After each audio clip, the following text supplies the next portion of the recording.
doit être fait. On me fait signe que le procureur spécial de la CRIEF est déjà en ligne avec nous pour justement répondre à certaines questions ou des interrogations.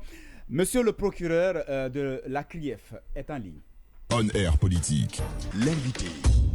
Monsieur le procureur spécial de la CRIEF, bonsoir. Bonsoir Sekou, bonsoir à vos collègues chroniqueurs. Bien. Et bonsoir à vos auditeurs et téléspectateurs.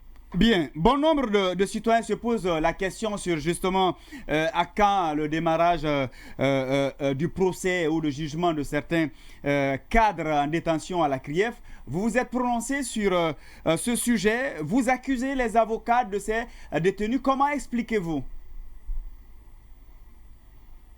Je ne comprends pas, je n'ai pas compris la question. On a lu dans les médias que le retard dans le jugement de certains détenus serait dû aux actions posées par leurs propres avocats. Est-ce que c'est cela? Ils ont très mal interprété ce qu'on a dit. Ce n'est pas exactement ce qui a été dit. D'accord.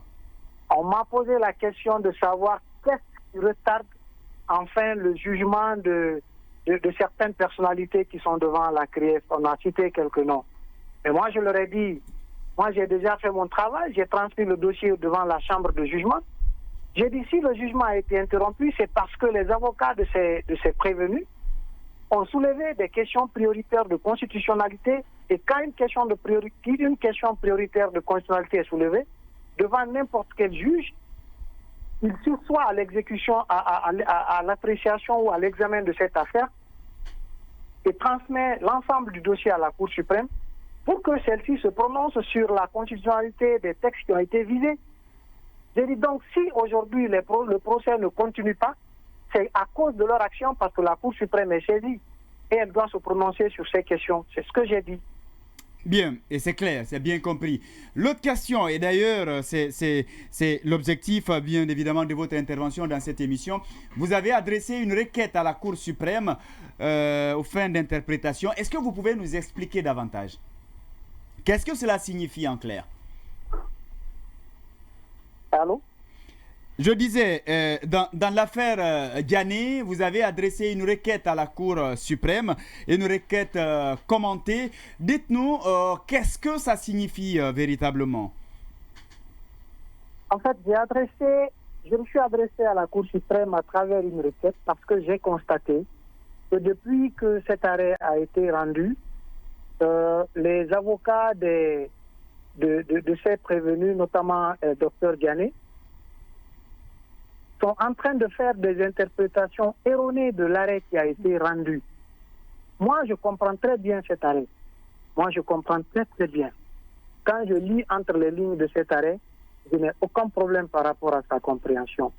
Mais vu que ces derniers temps, au niveau des médias, des réseaux sociaux, ils sont en train de dire des choses qui ne sont pas exactes, vu que ce n'est pas moi qui ai pris cette décision, moi je me suis dit, on va s'adresser tous à la Cour suprême parce que c'est elle qui a rendu la décision.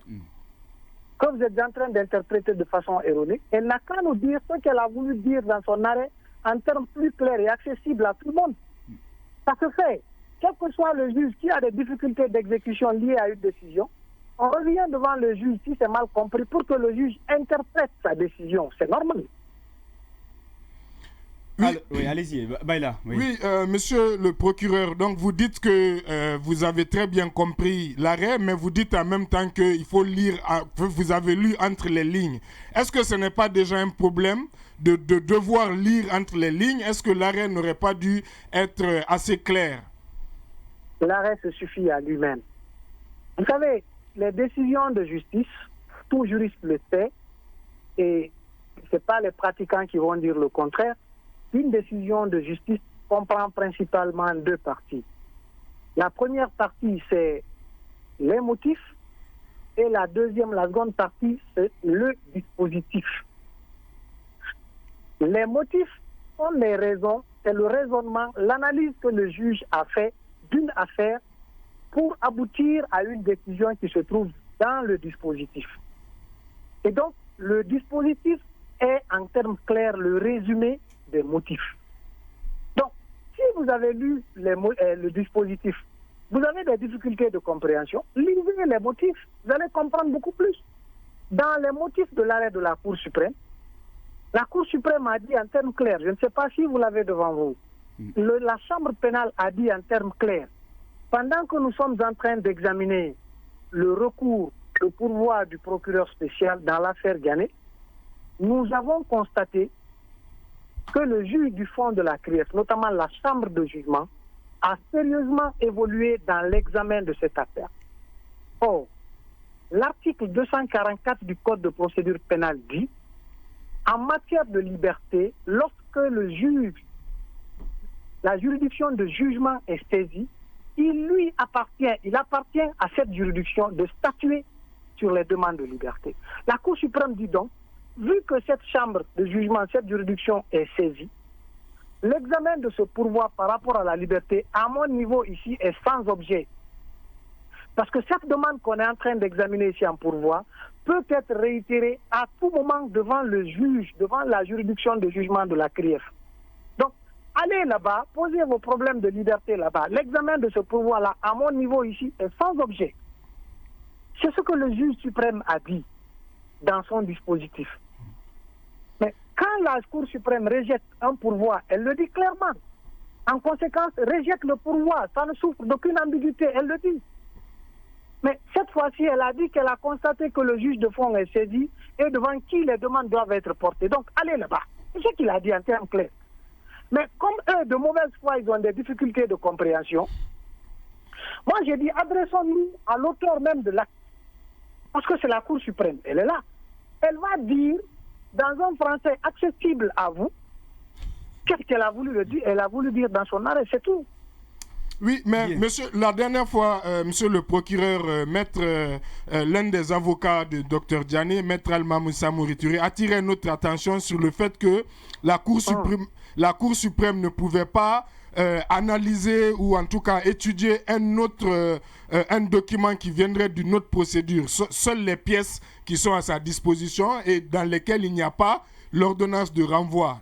Qu'est-ce que vous avez à dire à cela? Dans lesquels il n'y a pas l'ordonnance de renvoi? Oui, c'est-à-dire que la Cour suprême n'est pas censée savoir aujourd'hui que l'affaire est devant la Cour de jugement parce que en aucun cas dans les pièces cela apparaît.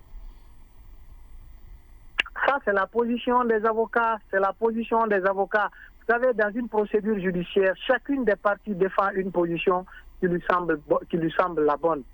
C'est comme ça. Justement, vous voulez avoir votre avis sur cet argument des avocats? Non, mais ce n'est pas un argument qui tient la route. La procédure devant la chambre de jugement de la CRIEF de Dr Ghané, ce n'est pas un fait caché, c'est un fait qui est public. C'est un fait qui est public. Bien. Et eux-mêmes, ils ont soulevé l'inconstitutionnalité de nos textes devant cette chambre de jugement. On est encore allé devant la Cour suprême. Comment ils peuvent dire que la Cour suprême n'est pas censée connaître qu'il y a une ordonnance de renvoi dans l'affaire Ghané, alors que c'est un fait pratique? Ça se vit, on est en train de le faire. C'est de mauvaise foi que ça a été dit. Je voudrais vous poser rapidement deux petites questions. La première, c'est que, est-ce que ce recours que vous envisagez est identique à celui qui serait... un peu du micro parce que je ne vous entends pas très bien. Je rappelle, est-ce que vous m'entendez un peu? Je vous entends même. Voilà. Je vais poser deux petites questions. La première question, c'est de savoir que le recours que vous envisagez là, est-ce qu'il est identique à celui du recours dans l'intérêt de la loi? Ça, c'est la première question. Deuxièmement... Vas-y. S'il vous plaît. Deuxièmement, je voudrais poser la question. Si jamais la Cour suprême interprétait à contresens de vos courants et de vos compréhensions, quelle serait la conduite que vous allez tenir? Quelle serait la conduite du parquet parce que chacun peut mal comprendre. Si la Cour prenait le contre-pied de votre compréhension, quelle serait la conduite du parquet? Ce n'est pas un recours que j'ai envisagé. Je l'ai déjà fait. Ce n'est pas un projet. Je l'ai déjà fait et le courrier est parti devant la Cour suprême. C'est parce qu'elle est actuellement en congé et que c'est pourquoi elle n'a pas encore statué. Parce que la Cour suprême n'est pas comme les juridictions ordinaires. Elle, quand il y a les congés, c'est tout le monde qui va en congé. Au niveau des autres juridictions, il y a une permanence qu'on institue. Mais à la Cour suprême, tout le monde va en congé. j'ai kiffé. Donc, moi, la requête que j'ai adressée, c'est pour une meilleure compréhension de l'arrêt. Parce que moi, je vous dis que j'ai déjà compris cet arrêt. Je n'ai aucun problème de compréhension. Mais vu que je suis avec d'autres partis qui sont en train d'intoxiquer la population, je voudrais que la Cour suprême qui a pris l'arrêt nous dise, à l'intention de tout le monde, toutes les parties, ce qu'elle a voulu dire et que les autres n'ont pas compris.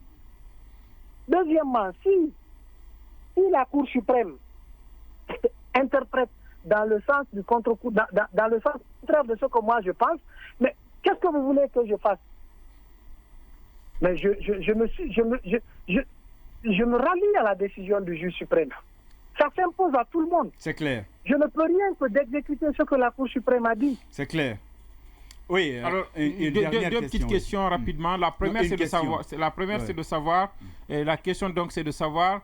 Est-ce que tout ça, est-ce que vous comprenez aussi l'inquiétude des avocats, parce que tout ça tourne autour de la mise en liberté provisoire d'un détenu. Est-ce que il y a des problèmes, je n'entends pas très bien. Est-ce que tout ça, est-ce que on avait besoin pratiquement de toutes ces démarches-là, parce qu'il s'agissait en réalité de la mise en liberté des détenus d'un détenu ou d'un prévenu qui est malade. Est-ce qu'on avait vraiment besoin de tirer sur tout ça? Ça, c'est la première question. La deuxième, quel est le sort aujourd'hui de ces autres anciens ministres qui ne sont pas poursuivis, en tout cas qui ne sont pas jugés en ce moment à la CRIEF, mais qui ne peuvent pas sortir du territoire? Quelle est leur situation à date?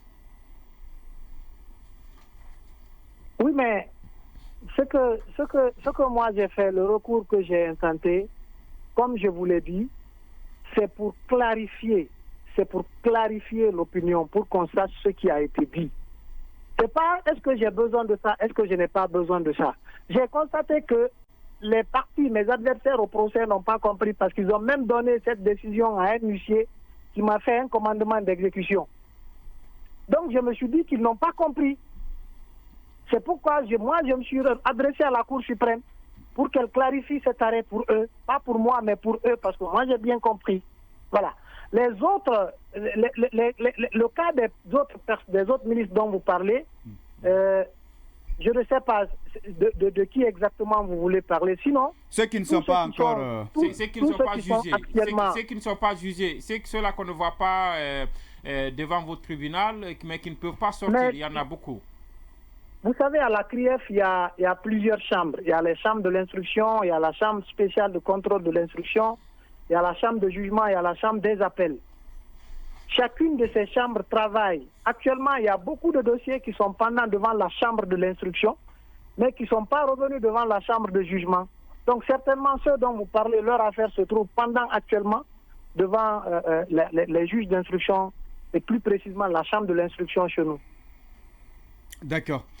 Merci beaucoup, monsieur le procureur spécial de la CRIEF, d'avoir accepté de répondre à nos questions. Merci, M. Keita, c'était un devoir. Merci. Portez-vous bien, surtout pour votre disponibilité. C'était donc le procureur spécial de la CRIEF qui donc intervenait par rapport à une requête. L'autre sujet, on l'a...